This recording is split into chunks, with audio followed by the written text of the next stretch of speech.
අයිබෝන් දරුවනේ අද ආරම්භ කරනවා මිශ්‍රණ පාඩම. ඉතින් අපි දැන් මේ ආරම්භ කරන්නේ 11 වසරේ 3 වෙනි පාඩම. ඉතින් අපි දැනට පාඩම් දෙකක් ඉවර කරලා තියෙනවා. ඒ වගේම 10 වසරේ පාඩමුත් දෙකක් ඉවර කරලා තියෙනවා. අපි ඒ පාඩමට අදාළව විභාගෙට අහන මොන වගේ ප්‍රශ්නද කියලා තමයි සාකච්ඡා කරන්න යන්නේ. ඇත්තටම විභාගෙදී ගොඩාක් අවධානය යොමු කරන තැන් තියෙනවා. අන්න ඒ තැන් ටික අපි හරියට ටච් කරොත් අපිට සාමාන්‍ය පෙළ විද්‍යාවට ඒකක් ගන්න එක බොහොම පහසු කාර්යයක්. ඉතින් ඔයාලා කලින් වීඩියෝ ටික බැලුවේ නැත්නම් ඒ වීඩියෝ ටිකත් බලන්න. ඒ වගේම මේ වීඩියෝ එක බලන්න කලින් ඔයාලා මේකට අදාළ නිබන්ධනය තියෙනවා ඩිස්ක්‍රිප්ෂන් එකේ link එකේ දාලා ඒක ඩවුන්ලෝඩ් කරලා ඒකට උත්තර ලියලාම බලන්න. එතකොට ඔයාලට මේක තේරුම් ගන්න වඩාත් පහසු වෙනවා.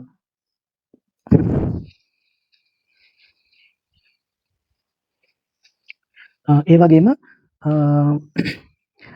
ඊළඟ වීඩියෝ එක දාපු ගමන් ඔයා ගාටම ගෙන්න ගන්න ඕන නම් මගේ channel එක subscribe කරලා තියාගන්න. ඒ වගේම අර notification bell icon එක click කරලා තියාගන්න. එතකොට ඔයාලට පුළුවන් මම වීඩියෝ එකක් දාපු ගමන්ම ඔයාලා ගාවට ගෙන්න ගන්න. හරි. එහෙනම් අපි යමු 2025 අවුරුද්දේ අහපු ප්‍රශ්නෙට. ඔයාලා නිබන්ධනේ බලා ගන්න. ඒකේ තියෙනවා මෙහෙම. ඒ ප්‍රශ්නේ අහලා තියෙන්නේ 2025 ප්‍රශ්නේ අහලා තියෙන්නේ වායුවක ද්‍රව්‍යතාවය කියන පාඩමේ. ඔයාලා දන්නවා වායුවක ද්‍රව්‍යතාවයට බලපාන සාධක දෙකක්. වායුවේ පීඩනයයි උෂ්ණත්වයයි කියන දෙක. ඔයාලා දන්නවා සෝඩා බෝතලයක් ලොකු පීඩනයක තමයි කාබන් ඩයොක්සයිඩ් වායුව දිය කරලා මූඩිය වහලා තියෙන්නේ. එතකොට මේ මූඩිය අරපු ගමන් මේ පීඩනය අයින් වෙනවා. එතකොට සෝඩා එළියට එනවා. සෝඩා වල දිය වෙලා තියෙන කාබන් ඩයොක්සයිඩ් එළියට එනවා. ඉතින් ඒ වගේම මේක අහනවා තව ශීතකරණයේ තියලා තිබ්බ බෝතලේ සෝඩා බෝතලේ මූඩිය අරපුවාම වැඩි කාබන් ඩයොක්සයිඩ් පිට වුණේ නැහැලු. උෂ්ණත්වය අඩුයි නම් ද්‍රව්‍යතාවය වැඩි. ඒ කියන්නේ අර දිය වෙලා තියෙන කාබන් ඩයොක්සයිඩ් එළියට එන්නේ නැහැ. හොඳට වතුරේ දිය වෙලා තියෙන්නේ. සීතලයි නම් හොඳට කාබන් ඩයොක්සයිඩ් ජලය හොඳට දිය වෙනවා. මෙයාලා අහන්නේ කාබන් ඩයොක්සයිඩ් හි ජල ද්‍රව්‍යතාවය වැඩි වෙන බව නිගමනය කර හැකි. වැඩි වෙන බව. එහෙනම් වායුවක ද්‍රව්‍යතාවයට බලපාන්නේ වැඩි පීඩනය සහ අඩු උෂ්ණත්වය. වැඩි පීඩනය සහ අඩු උෂ්ණත්වය. ඔයාලා දන්නවා වතුර සාමාන්‍ය රත් කරනකොට දිය වෙලා තියෙන වායුන් ටික නිදහස් වෙලා යනවා. ඒ වගේම පීඩනය වැඩි කරනකොට වායු ලේසියෙන් දිය වෙනවා. එහෙනම් වායුවක ද්‍රව්‍යතාවයට බලපාන සාධක දෙකයි ඔයාලා ඉගෙන ගන්නවා. එහෙනම් වැඩි පීඩනය සහ පහළ උෂ්ණත්වය.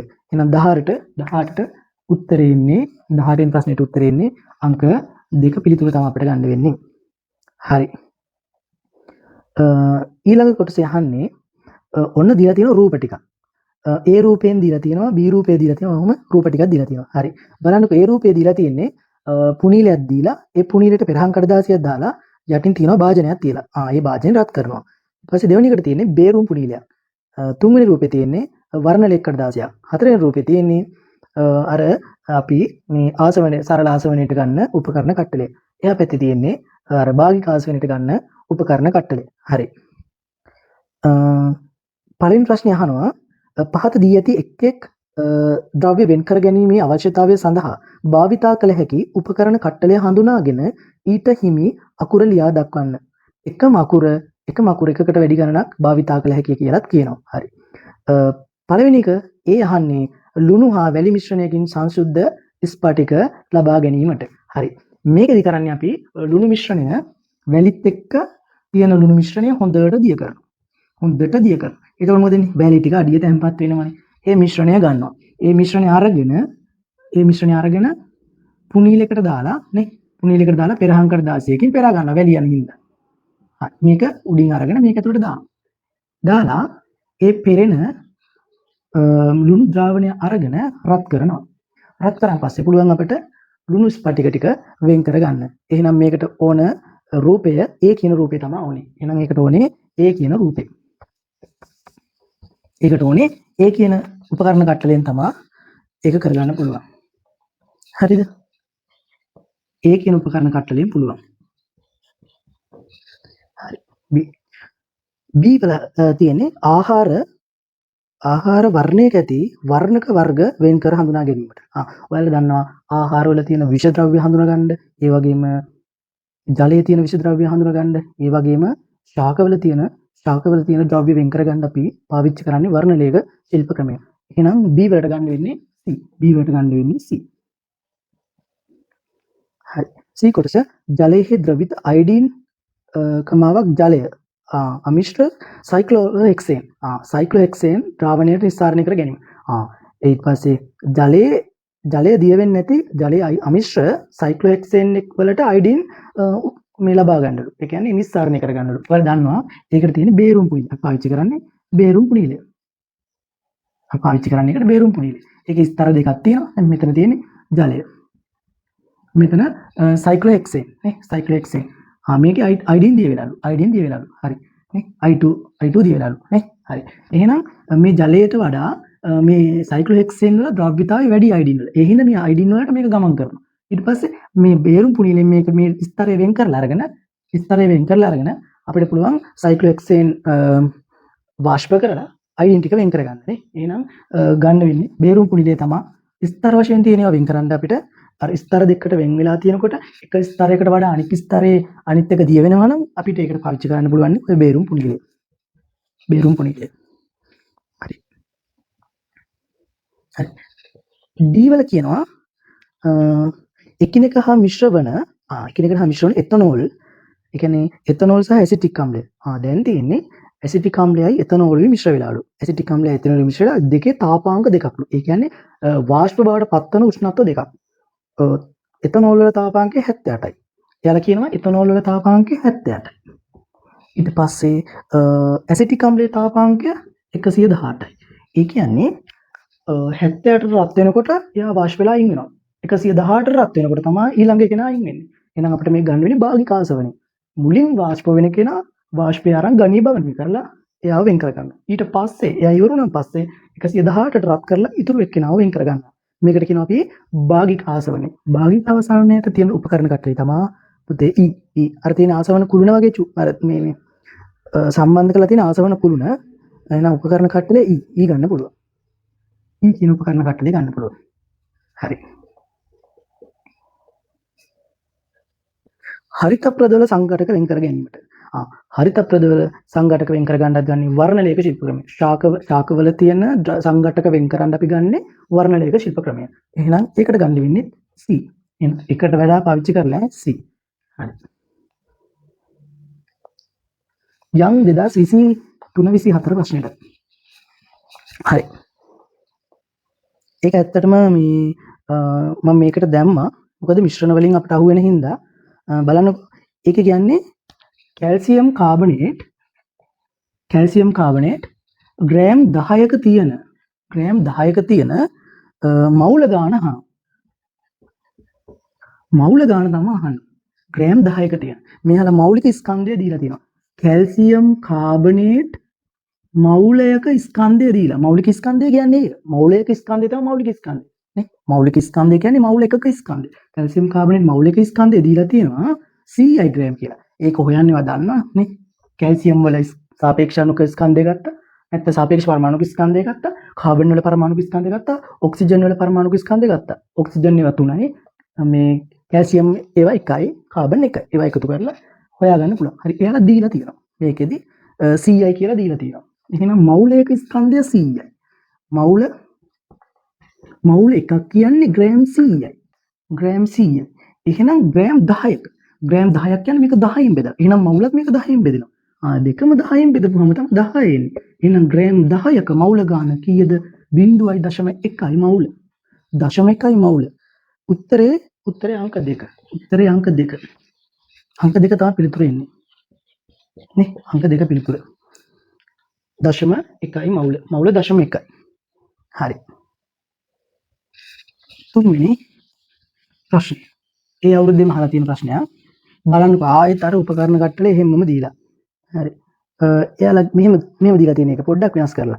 හුමාලාසවණය, සරලාසවණය, භාගිකාසවණය යනු මිශ්‍රණවල සංඝටක වෙන් කර ගැනීම සඳහා භාවිතා කළ හැකි ආසවන ක්‍රම තුනකි. ඔව්. එම එක් ක්‍රමයෙන් ආසවණය සිදු කිරීමට සකස් කළ PQR ඇටයුම් තුනක් හත දැක්වේ. හරි. PQR කියලා ඇටයුම් තුනක් දීලා තියෙනවා වලට. ඒකේ පළවෙනියට දීලා තියෙන්නේ සරල ආසවණයට යොදා ගන්න උපකරණ කට්ටලය. ඉතින් Q කියලා දීලා තියෙන්නේ එතකොට අර ආසවන කුළුණ කියලා තියෙන්නේ. එහෙනම් භාගික ආසවණයට යොදා ගන්න උපකරණ කට්ටලය තමයි ඔය තියෙන්නේ. ඊට පස්සේ R කියලා දීලා තියෙන එක පැත්තකින් බලන්න එක පැත්තකින් හුමාලය එන බටයක් තියෙනවා. හුමාලය එන බටයක් තියෙනවනේ. ඒක හිනා හුමාලාසවණය තමයි R කියන්නේ. හරි. R කියන්නේ හුමාල ආසවනය නේ හරි එහෙනම් ඒ ටික නම් කරන්න කියලා තියෙනවා අදාළ රූපයට ලියන්න එහෙනම් p කියන්නේ සරල ආසවනය p කියන්නේ සරල ආසවනයට ගන්න උපකරණය කට්ලේ හරි ඊට පස්සේ q කියන්නේ භාගික ආසවනයට ගන්න උපකරණ කට්ලේ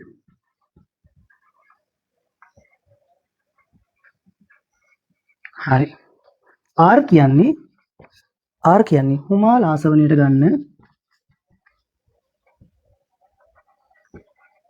ගන්න උපකරණ කට්ටලේ හරි ඊට පස්සේ අහනවා x අකුරෙන් දක්වා ඇති උපකරණ කට්ටලය ලේසි x අකුරෙන් උපකරණ කට්ටලය මොකක්ද කියලා අහනවා x අකුරෙන් තියෙන්නේ ලිබික් කන්ඩෙන්සරය එක පැත්තකින් වතුර එනවා අනිත් පැත්තෙන් දැන් මේකේ තියෙන්නේ ඔය වගේ නලයක් තියෙනවා ඒ නලේ වටේට තියෙනවා කුහරයක් ඒ කුහරේ මෙතනින් ජලය ඇතුල් වෙලා මේක ASCII කැරකිලා පිටපැත්තට වතුර යනවා සෝරි දැන් හුමාලේ ඉන්නේ මේ පැත්තෙන් නම් වතුර යන්නේ මේ පැත්තේ වතුර පිට වෙන්නේ මේ පැත්තේ හරි මේකත් සමහරට අහන්න පුළුවන් ඔය MCQ එක වගේ නේ ආය අහන්න පුළුවන් දැන් හුමාලය මේ පැත්තෙන් එවුවහම ඒක සීතල වෙලා වතුර බිඳුව විදියට වැටෙනවා මේකත් හුමාලේ මේ පැත්තට එවලා මේ පැත්තෙන් වතුර එවුවා පස්සේ මේක වඩා කාර්යක්ෂමව මේක නිමන්න පුළුවන් වඩා කාර්යක්ෂමව මේක සිසිල් කරන්න පුළුවන් හුමාලය සිසිල් කරලා තමයි ද්‍රව කරන්නේ ඒක වඩා කාර්යක්ෂමව සිද්ධ කරන්න පුළුවන් ජලය මේ පැත්තෙන් එවලා මේ පැත්තෙන් යවුවොත් එහෙනම් මේකේ උපකරණේ නම ලිබික් කන්ඩෙන්සරය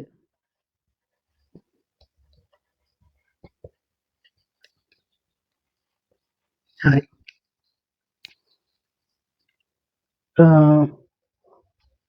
රෝම ඉලක්කම් 3 පහත දැක්වෙන වෙන් කිරීම සඳහා ඉහත දැක්වෙන ක්‍රම අතරින් වඩාත් යෝග්‍ය ආසවන ක්‍රමය කුමක්ද ලියන්න. ඒ ද්‍රව හයිඩ්‍රෝකාබන මිශ්‍රණයක සංඝට වෙන් කිරීම. ද්‍රව හයිඩ්‍රෝකාබන මිශ්‍රණයක් කියන්නේ පුතේ ද්‍රව හයිඩ්‍රෝකාබන කියන්නේ බොර තෙල් වගේ නිකන් නේ. පෙට්‍රල්, ඩීසල්, භූමි තෙල්, LP ගෑස් ඒ සියල්ල එකතු වෙලා තියෙන මිශ්‍රණයක් තමයි හයිඩ්‍රෝකාබන. හයිඩ්‍රෝකාබන කියන්නේ ඒ සියල්ලම ඒ සියල්ලටම හයිඩ්‍රෝකාබන කියලා කියනවා. නේ පෙට්‍රල්, භූමි තෙල්, ඩීසල් ඒ ඔක්කොම හයිඩ්‍රෝකාබන කියලා කියනවා. හයිඩ්‍රෝකාබන කියලා කියන්නේ කාබනුයි හයිඩ්‍රජනුයි විතරක් තියෙන සංයෝග. ඒවා භූමි තෙල්, පෙට්‍රල් ඔය ඔක්කොම හයිඩ්‍රෝකාබන. මෙතන තියෙන ප්‍රමාණ වෙනස්. හරි. අපි ඔම හිතමු. කාබන් යම් කිසි ප්‍රමාණයක් තියෙනවා, හයිඩ්‍රජන් යම් කිසි ප්‍රමාණයක් තියෙනවා. මෙන්න මේ වගේ දැන් පෙට්‍රල් වල තියෙන ගාන කාබන් වෙනයි, හයිඩ්‍රජන් වෙනයි. අර ඔක්ටේන් අංකය කියලා කියන්නේ නේ පෙට්‍රල් වල දෙකක් තියෙනවනේ. එතකොට මේ පෙට්‍රල් වලත් මේ තියෙන කාබන් ගානකුයි හයිඩ්‍රජන් ගානකුයි තියෙනවා. ක්වොලිටිය වැඩි වෙන්න නේ ඒ තියෙන අනුපාත වෙනස් වෙනවා. එතකොට පෙට්‍රල් වල විනාගයක් ඔක්කොම මේවා හයිඩ්‍රෝකාබන වෙන් කරන්න අපි ගන්නවා පෙට්‍රල් විදියට වෙන් කරන්න, ඩීසල් විදියට වෙන් කරන්න. ඔයාලට මතකයි. ඒකට ගත්තේ ආසවන කුළුණ නේ. ආසවන කුළුණ. හරි. එහෙනම් ඒක භාගික ආසවනය. භාගික ආසවනය තියෙන්නේ මොන උපකරණ කට්ටලේද? Q උපකරණ කට්ටලේ තමයි භාගික ආසවනය තියෙන්නේ. හරි. ඒකේ ඒ වලට ගන්න වෙන්නේ Q කියන උපකරණ කට්ටලේ තමයි භාගික ආසවනයට තියෙන්නේ. කුරුඳු තෙල් වලින් කුරුඳු කොළ වලින් කුරුඳු තෙල් නිස්සාරණය කර ගැනීම. ඒකට ගන්න පුළුවන් අපිට හුමාල ආසවනය. එහෙනම් R හුමාල ආසවනයෙන් තමයි කුරුඳු කොළ වලින් කුරුඳු තෙල් හදන්නේ. C ඒකේ තියෙන මුහුදු ජලයෙන් ලවණ පිරිසුදු මුහුදු ජලයෙන් ලවණ රහිත පිරිසුදු ජලය. එහෙනම් මුහුදු ජලය පිරිසුදු කරන ක්‍රමය අහනවා. ඒක සරල ආසවනය. ඇයි? වාෂ්පශීලී ද්‍රව්‍යයක් තියෙනවා, වාෂ්පශීලී නොවන ද්‍රව්‍යයක් තියෙනවා. ජලය වාෂ්ප වෙනවා. දැන් මුහුදු ජලය ගත්තාම වාෂ්පශීලී ද්‍රව්‍ය තියෙන ජලය. අනිත් එක ලවණ. ජලය වාෂ්ප කරලා ඒ හුමාලය අපි ද්‍රව ජලය බවට පත් කරලා පිරිසුදු ජලය ලබා ගන්නවා. ඒකට ඕනේ P උපකරණ කට්ටලය. මේ පුතේ පොතේ තියෙනවා. ඒ වගේම අපි ඉස්කෝලේදී කතා කරනවා. ඔයාලගේ ඉස්කෝලේ වල කතා කරලා ඇති. අපි මේ කතා කරන් යන්නේ මේ මොනවද විභාගෙට අහන මොන කාරණාද සාමාන්‍ය වැඩිපුර අහන්නේ කියලා නේ. එහෙනම් බලන්නකො මේ උපකරණ කට්ටල ගොඩක් වෙලාවට අහනවා. ඒ හින්දා උපකරණ කට්ටල ටික පොඩ්ඩක් මතක තියාගෙන ඉන්න.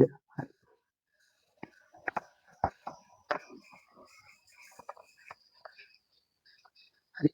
ඊළඟ ගානට 2022 අවුරුද්දේ 31 වෙනි MCQ එකට තමයි දීලා තියෙන්නේ.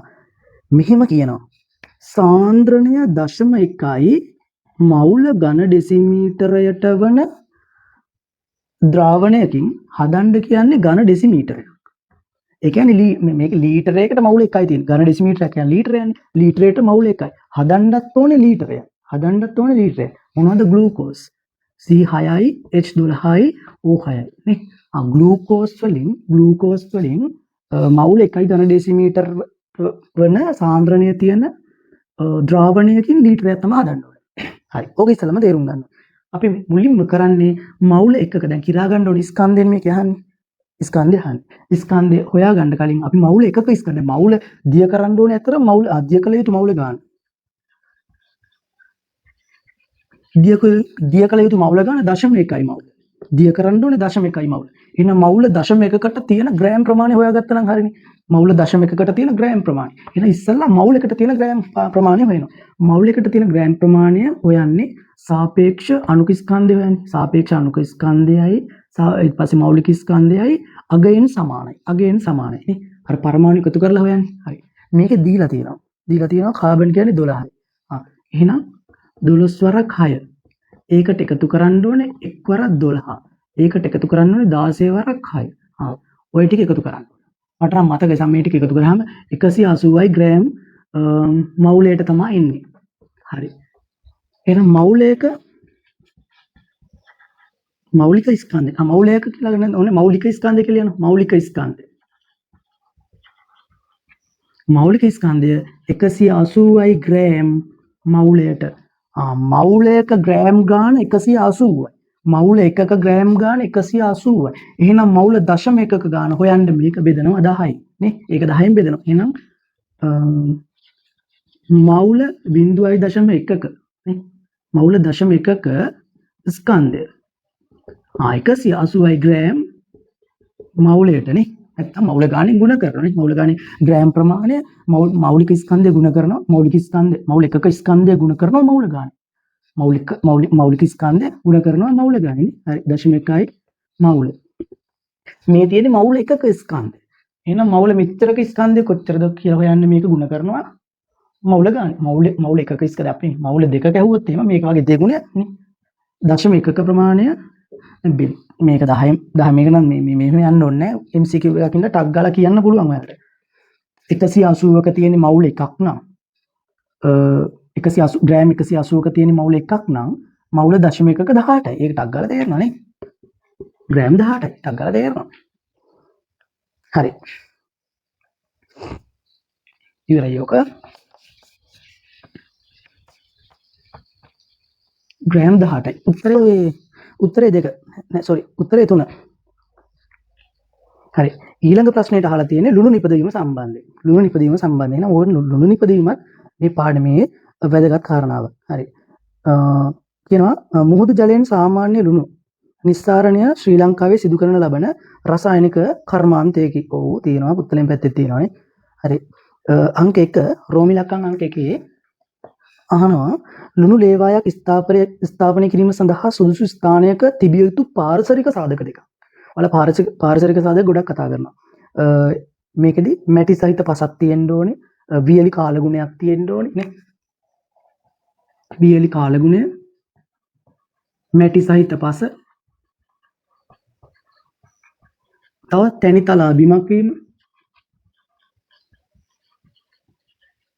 වර්ෂාපතනය අඩුවීම, එහෙම ගොඩාක් තියෙනවා. කැමති දෙකක් ලියන්න කැමති දෙකක්. හරි. ඊළඟ කොටස මුහුදු ජලයෙන් ලුණු නිස්සාරණයට අදාළ වෙන් කිරීමේ ශිල්ප ක්‍රම දෙක නම් කරන්න. මුහුදු ජලයෙන් ලුණු නිස්සාරණයට අදාළ මේකෙදි කරන්නේ මිශ්‍රණ වලින් අර මේ ද්‍රව්‍ය වෙන් කරන ක්‍රම දෙකක් මේකේ පාවිච්චි වෙනවා. පළවෙනි එක තමයි දැන් ලුණු ද්‍රාවණයෙන් වැඩිපුර තියෙන වතුර වාෂ්ප කරලා ලුණු නිෂ්පාදනය කරන. එහෙනම් වාෂ්පීභවනය කියන එකයි අයගන්නේ වාෂ්පීභවනය වුණාන් පස්සේ ලුණු තැම්පත් වෙනවා. ලුණු ස්පටික හැදෙනවා. ස්පටිකීකරණය කියන එකයි.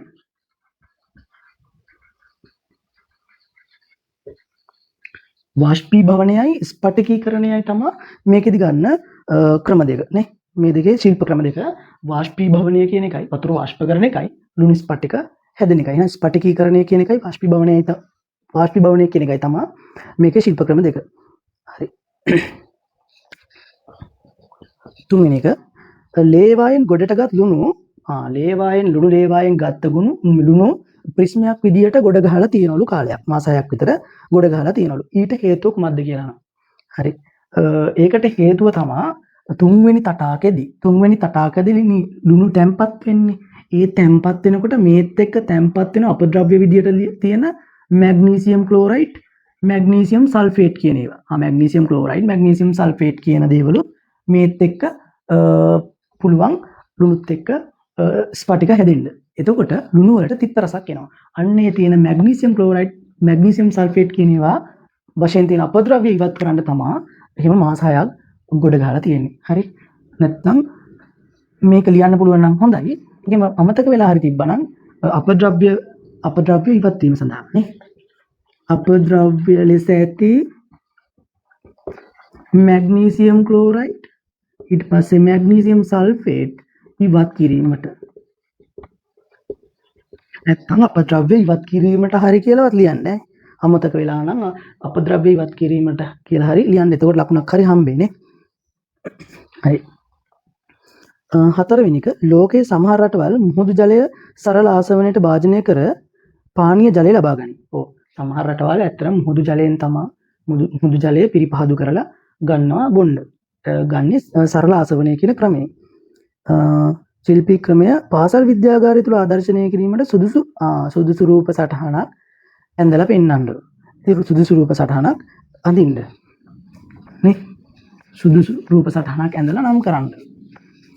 ඔයාලා ඉස්කෝලේ අඳිනවනේ මේවා. නේ? සුදුසු රූප සටහනක්.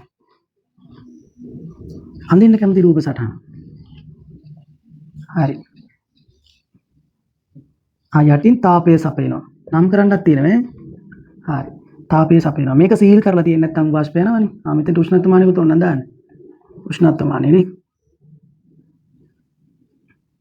ඊට මේ උමාල බට්ටේ අරගෙන හරි. මෙතනින් තියෙනවා ලිබික් කන්ඩෙන්සරය. මෙතනින් ජලය ඇතුළට ජලය ඉවතට. ඊපස්සේ මේකෙන් අපිට ගන්න පුළුවන් පිරිසිදු ජලය. හරි. මෙතන තියෙන්නේ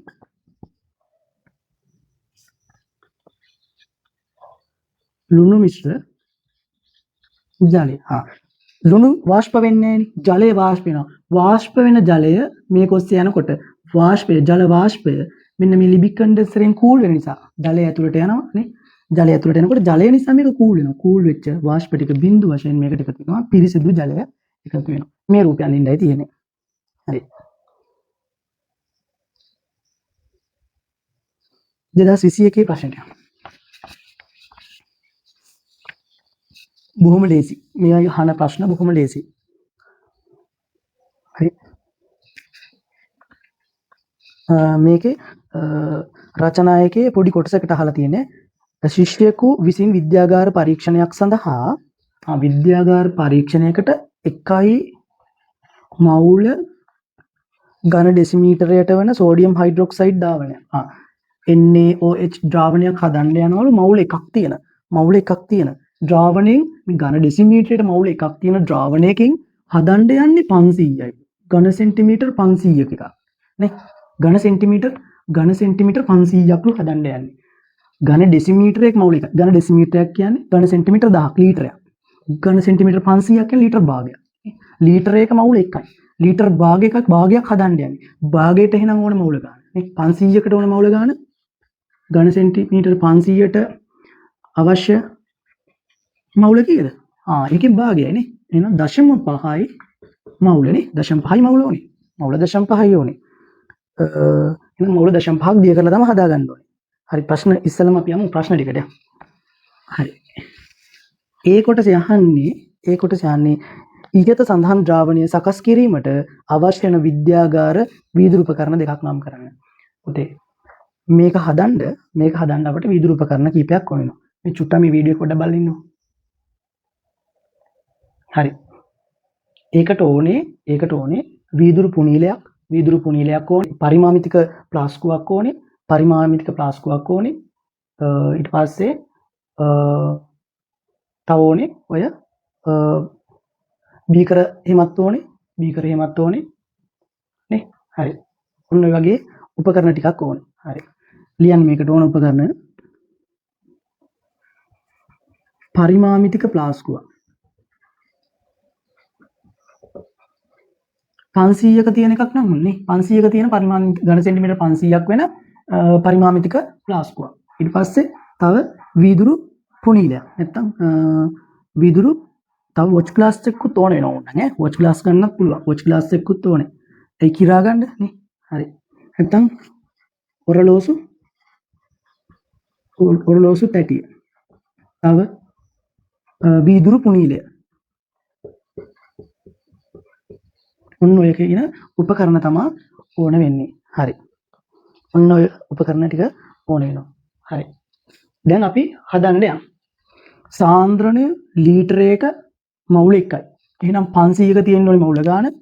එයාලා අහන්නේ දැන් අවශ්‍ය ස්කන්ධය අහනවා. සෝඩියම් හයිඩ්‍රොක්සයිඩ් අවශ්‍ය ස්කන්ධය. කිරලා ගන්න ඕනේ ස්කන්ධය අහනවා. එහෙනම් අපි හොයන්නේ ඝන සෙන්ටිමීටර් 500ක තිබිය යුතු මවුල. කීයක් තියෙන්න ඕනද? ලීටරයක නම් මවුල 1යි තියෙන්න ඕනේ. ඝන සෙන්ටිමීටර් 500ක නම් මවුල භාගයයි තියෙන්න ඕනේ. මවුල භාගයයි. හරි. එහෙනම් මවුල භාගයක තියෙන ස්කන්ධය හොයාගත්තා නම් හරි. මවුල භාගයක තියෙන ස්කන්ධය හොයාගත්තා නම් හරි. එහෙනම් NaOH වල මවුල එකක ස්කන්ධය හොයමු. මෞලික ස්කන්ධය කියලාත් ඔකට කියනවා මෞලික ස්කන්ධය. හරි. සෝඩියම් මේක දීලා තියෙනවා. සෝඩියම් 23යි. නේ? සෝඩියම් 23යි. 23ට එකතු කරනවා ඔක්සිජන් 16යි. ඒකට එකතු කරනවා හයිඩ්‍රජන් 1යි. හරි. ওই ටික එකතුව 17යි 23යි 40යි නේ. 40යි ග්‍රෑම් මවුලයට. ඔන්න ඕක තමයි මෞලික මවුල එකක ස්කන්ධය. සෝඩියම් හයිඩ්‍රොක්සයිඩ් මවුල එකක ස්කන්ධය මේක. ඕනේ මවුල භාගයයි. මවුල එකක ස්කන්ධය 40යි. ඕනේ මවුල භාගයයි. එහෙනම් මේකෙන් භාගයක්. නැත්නම් මෞලික ස්කන්ධය වැඩි කරන මවුල ගන්න. එතකොට එනවා NaOH ස්කන්ධය. අවශ්‍යනේ. අවශ්‍ය NaOH ස්කන්ධය සමානයි. හරි නේ. මවුල ගානේ වැඩි කරනවා.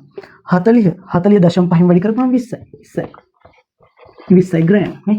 එහෙනම් ග්‍රෑම් 20යි ඕනේ. තේරෙනවා?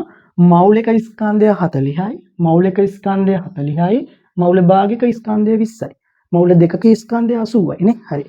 ඒ විදිහට. බොහොම සරලයි.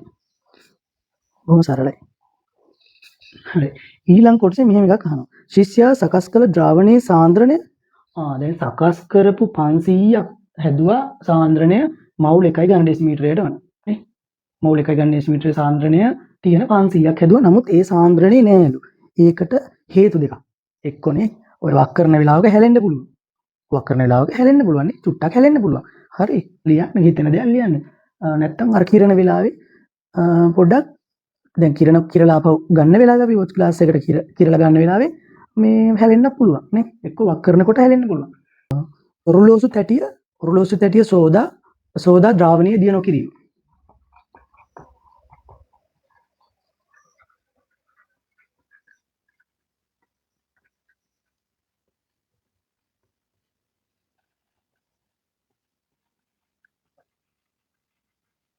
හරි. මොන එක කාරණාවක්. දැන් අර ඇලිලා තියෙන්න පුළුවන් කිරපු තැටිය. ඒ තැටිය තියෙන ටික හොදලා ගත්තේ නැත්නම් සාන්ද්‍රණය අඩුයි. ඒ අරකෙත් ගෑවිලානේ ටික නේ. තව මේ උපකරණ කට්ටල මේකත් එක්ක වැඩ කරනකොට තව මේ හැලෙන්න පුළුවන් නේ. NaOH ද්‍රාවණය හැලීම නේ. චුට්ටක් හැලෙන්න පුළුවන්. නැත්නම් අපතේ යාම නේ. ඕන එක. හරි. 2020 ප්‍රශ්නෙට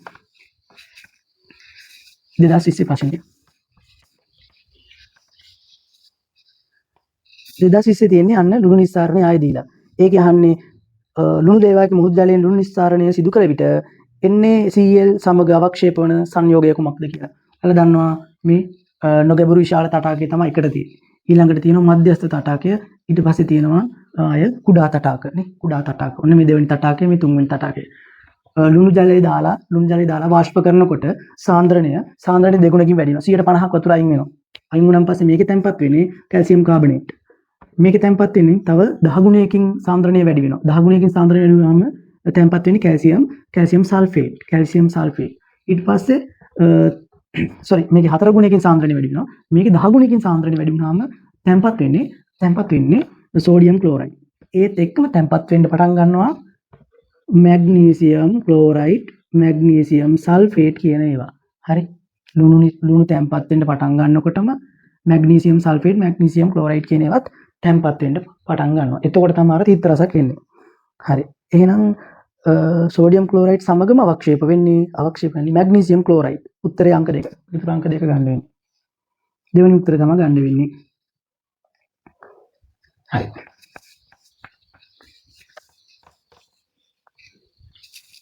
ඒ අවුරුද්දෙම තව MCQ එකක් අහලා තියෙනවා.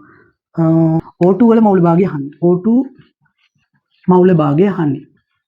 හොයන්නේ නම් O2 මවුල ගාන බෙදීම මුළු මවුල. ඕකනේ සූත්‍රය. එහෙනම් ඔක්සිජන් මවුල භාගය සමානයි ඔක්සිජන් මවුල ගාන බෙදීම මුළු මවුල ගාන. අපි දැන් හොයාගන්න ඕනේ වෙන වෙනම O2 මවුල ගානයි නයිට්‍රජන් මවුල ගානයි. ඔක්සිජන් තියෙන්නේ ග්‍රෑම් 96ක්ලු. නයිට්‍රජන් තියෙන්නේ N2 තියෙන්නේ ග්‍රෑම් තියෙන්නේ N2 ග්‍රෑම් 56ක්ලු. හරි. වෙන වෙනම දීලා තියෙනවා O සමානයි 16යි. N සමානයි 14යි කියලා දීලා. හරි. එහෙනම් O2 වල මෞලික ස්කන්ධ O පරමාණු දෙකක් තියෙන හින්දා මෙයාගේ මෞලික ස්කන්ධය මෞල එකක ස්කන්ධය O2 වල මෞලික ස්කන්ධය 32යි. N2 වල මෞලික ස්කන්ධය මේකේ දෙගුණයක් 28යි. ග්‍රෑම් මවුලයට. හරි. එයාගේ ග්‍රෑම් මවුලයට. හරි. ඔක්සිජන් මෞලික ස්කන්ධය 32යි. මෞල එකක ස්කන්ධය 32යි. ඔක්සිජන්. නයිට්‍රජන් මෞල එකක ස්කන්ධය 28යි. එහෙනම් ඔක්සිජන් මෞල ප්‍රමාණය.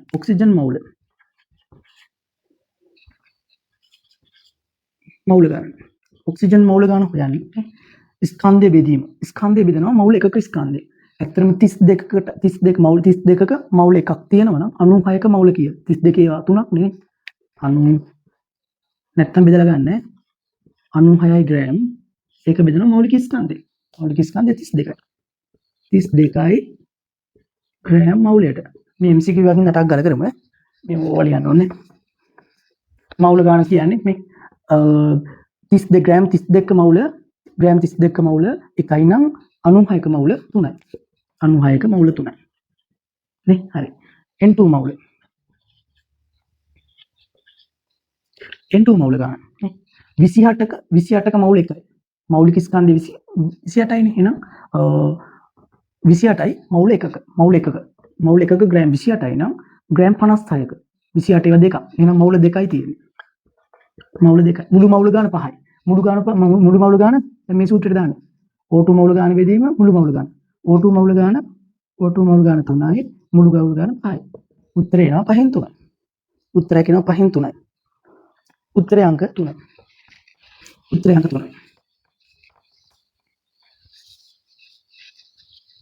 හරි.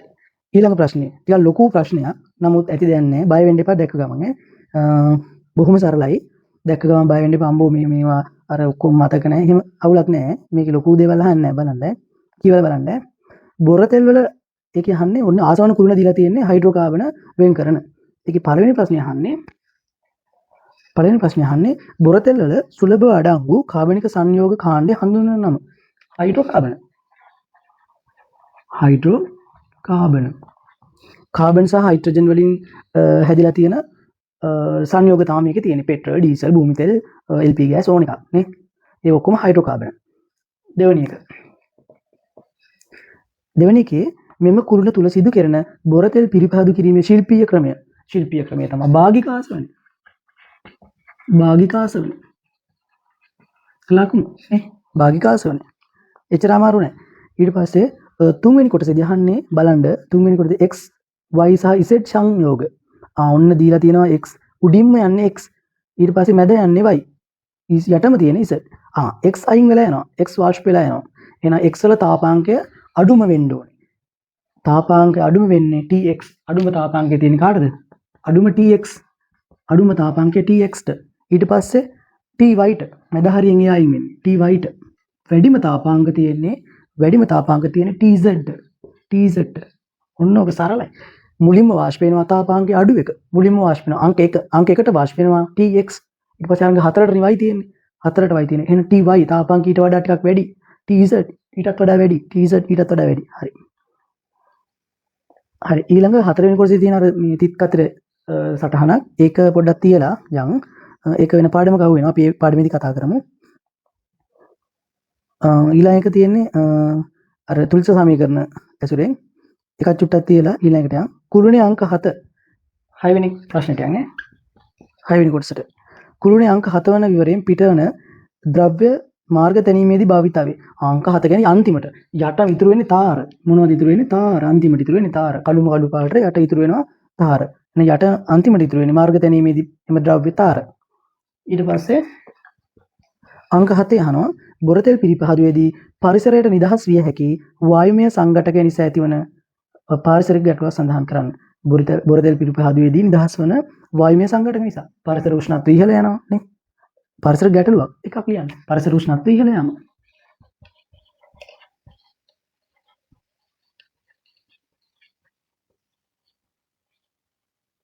හරි. මොනොච්චරයි තියෙන්නේ. හරි.